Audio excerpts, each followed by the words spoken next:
Hello. This assignment is for poetry terms in Quizlet. It's a test review. It is on Monday, September the 21st. And I will have you read through the attached slides about poetry. Also, read all the directions for the poetry terms. And then you're going to review all the poetry terms using Quizlet. Poetry is when an emotion has found its thought and the thought has found words. That is a quote by Robert Frost, a famous poet. Poetry is the rhythmical creation of beauty and words. Oftentimes, poetry has a rhythm. It has a rhyme and a meter. Poetry is an echo asking a shadow to dance. Poetry also uses figurative language and lots of personification. Poetry is the shadow cast by our imaginations. You will pull up the poetry terms and read through all of them, and then I want you to read the terms, the examples, the definitions, and then highlight any terms you do not already know and feel that you need to spend more time on. Work through the Quizlet to practice and review the terms, and then go back to the terms, and now which terms do you feel that you do not know? Unhighlight any terms as needed. These will be the terms for you to concentrate on for your poetry test next week. The terms, I won't go through all of them. I'll let you read them, but some of them are a repeat from what we learned last week. We are building on last week's terms, plus we're adding poetry terms. Remember, these are just a few of the terms. These are definitely not all of the terms. Those are just the ones that we're going to focus on at this time in our 7th grade year, and they are the terms that will be on the test next week. So, alliteration, an illusion. Pay attention to illusion. It's an expression designed to call something to mind without mentioning it explicitly.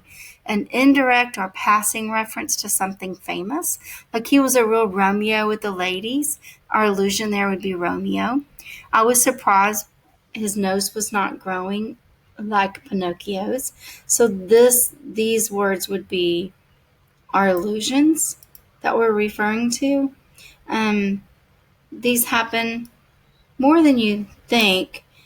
We use illusions to refer to famous things, famous people, famous events. Central theme is similar to theme, but it's different.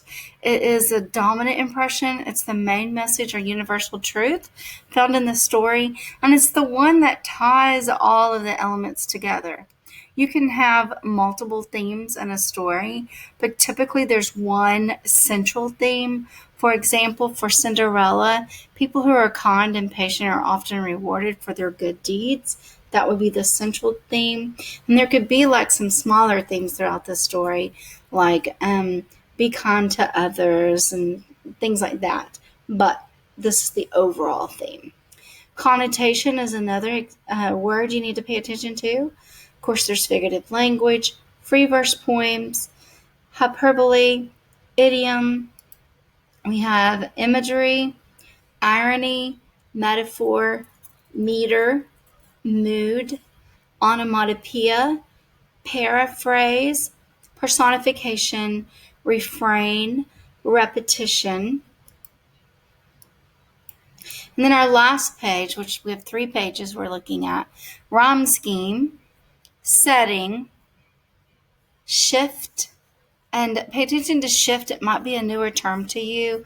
A shift is a change or a turn in the thought, emotion, or direction within the poem. Oftentimes there's a change in tone or mood. It goes from positive and cheerful to negative and gloomy, or there could be other types of shifts. Simile, stanza, summarize, symbolism, theme, and tone.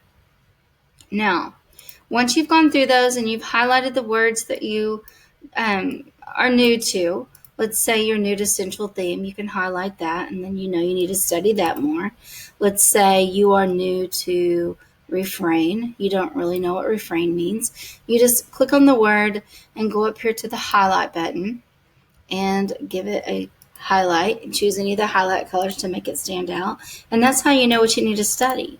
And then you can go into this Quizlet link, open it, and at any time that you have some extra minutes, go in and review these.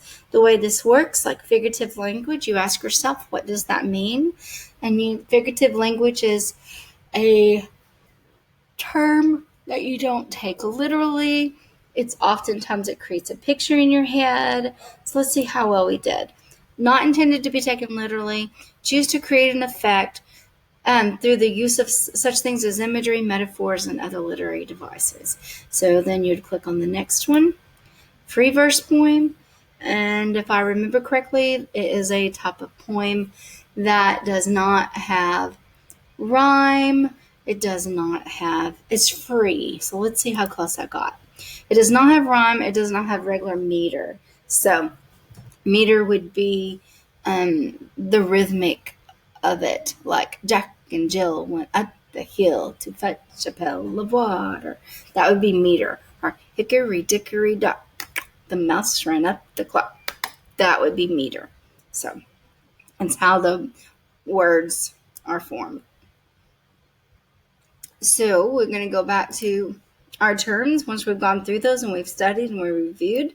Look them again and ask yourself, did I become more familiar with these terms? Do I understand the central theme better? Do I understand refrain better?